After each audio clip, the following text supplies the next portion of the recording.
স্মৃতি আজিৰ এই বিজুলী সংঘৰ তৰফৰ পৰা এখনি স্মৃতি গ্ৰন্থ প্ৰকাশৰ দিহা কৰা হৈছে। আমি এই স্মৃতি গ্ৰন্থখন প্ৰকাশৰ বাবে উন্মোচন কৰিব বিচাৰিছোঁ আৰু উন্মোচক হিচাপে আমি এই কাৰ্যসূচীত আমন্ত্ৰণ কৰিছোঁ আমাৰ ভকত জৱাহৰলাল নেহৰু মহাবিদ্যালয়ৰ এগৰাকী প্ৰাক্তন ভাৰপ্ৰাপ্ত অধ্যক্ষ মহোদয় শ্ৰদ্ধাৰ লক্ষীকান্ত শৰ্মা ডাঙৰীয়া। আমি পুনতে উদযাপন সমিতিৰ ফালৰ পৰা তেখেতক আমি এখন ফুলাম গামোচাৰে সম্ভাষণ জনাবলৈ আগবাঢ়িছোঁ। কাৰ্যকৰী সভাপতি সঞ্জয় নাগে এই সম্বৰ্ধনা আগবঢ়াইছে। ইয়াৰ পিছত আমি সম্বৰ্ধনা জনাবলৈ আগবাঢ়িছোঁ। আজি যি স্মৃতি গ্ৰন্থ প্ৰকাশ কৰিব, এই স্মৃতি গ্ৰন্থখনৰ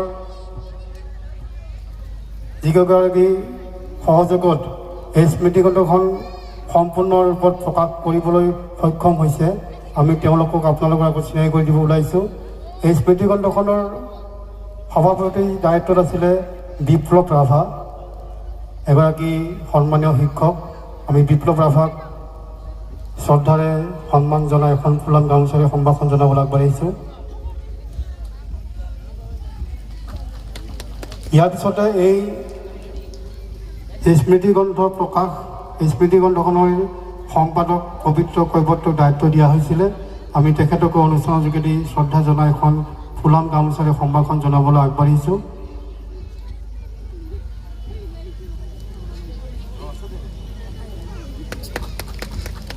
ইয়াৰ পিছতে এই স্মৃতি গ্ৰন্থখনৰ যি সহ সম্পাদকৰ দায়িত্ব দিয়া হৈছিলে, আমি তেখেতকো আপোনালোকৰ আগত চিনাকি কৰি দিব ওলাইছোঁ। তেখেত হৈছে মকৌ উচ্চতৰ মাধ্যমিক বিদ্যালয়ৰ সন্মানীয় শিক্ষক শ্ৰদ্ধাৰ দিগন্ত কলিতাদেৱ। আমি তেখেতকো এখন ফুলাম গামোচাৰে সম্ভাষণ জনাবলৈ আগবাঢ়িছোঁ।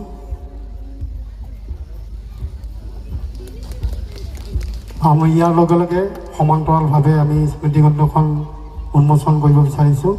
গতিকে আমাৰ স্মৃতি গ্ৰন্থৰ দায়িত্বত থকাসকলক আমি কাৰ্যখিনি ৰূপায়ণ কৰিবলৈ আমি শ্ৰদ্ধাৰে আহ্বান জনাইছোঁ।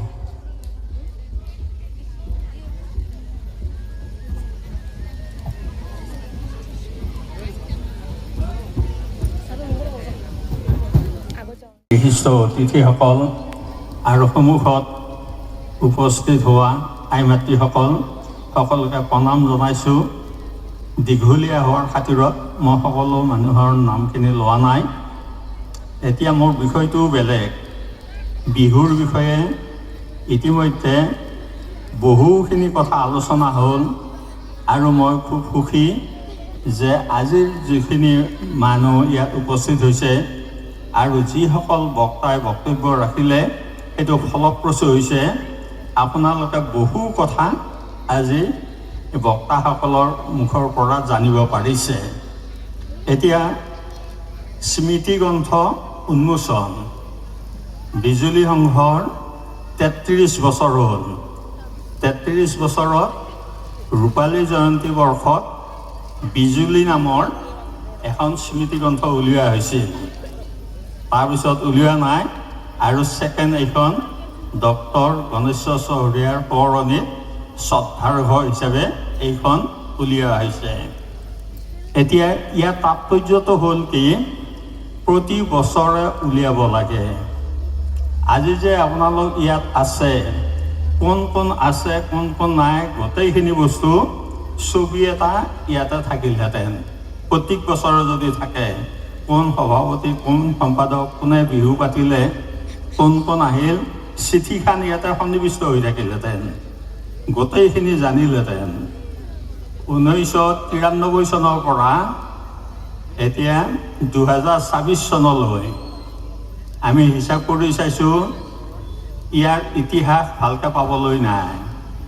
কোন বছৰত কোন সভাপতি হৈছিল, কোন সম্পাদক আহিছিল, কোনে গুৰি ধৰিছিল, ইয়াৰ ইতিহাস নাই। ইতিহাসখিনি পোৱা যাব এই স্মৃতি গ্ৰন্থখন যদি প্ৰতি বছৰে উলিয়াই থাকে, তেতিয়া গোটেইখিনি থাকে। যিয়ে নহওক, মই কমিটিক অনুৰোধ জনাই থৈছোঁ, এইখন যাতে বছৰে বছৰে উলিয়াই, ক্ষুদ্ৰ হওক ডাঙৰ হ'ব নালাগে, কিন্তু ইয়াত ৰেকৰ্ডটো থাকে। ৰেকৰ্ডটো এটা সময়ত ইতিহাস হয়। আৰু এতিয়া মই ক'ম এইখন যাৰ নামত যিজন মানুহৰ নামত উৎসৰ্গা কৰা হৈছে তেখেত হ'ল ডক্টৰ গণেশ্বৰ চহৰীয়া। বিজুলী সংঘ প্ৰতিষ্ঠা হৈছিল 1993 চনত। তাৰ 2 বছৰ আগত 1991 চনত ডক্টৰ গণেশ্বৰ চহৰীয়াৰ বকতলৈ আগমন হৈছিল আৰু তেওঁ বকৰ ডাকুৱাপাৰাৰ নিবাসী হৈছিল।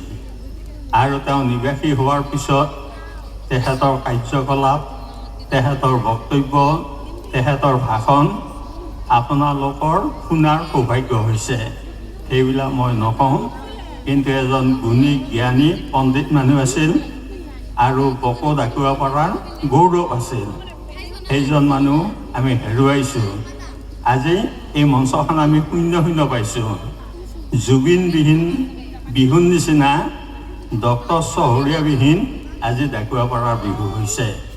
মই আহি থাকোঁতেও তেওঁলৈ মনত পৰিছে যে চহৰীয়া থাকিলে তেওঁ ভাষণটো দিব আৰু মুখ্য ভাষণ তেওঁতো হয় আৰু বাকীবিলাকে ছাপোৰ্ট কৰি ভাষণ সামৰে। এতিয়া তেখেত নাই। খুব সুন্দৰ এটা কাম হৈছে যে তেওঁৰ স্মৃতিত এইখন আজি উলিওৱা হৈছে।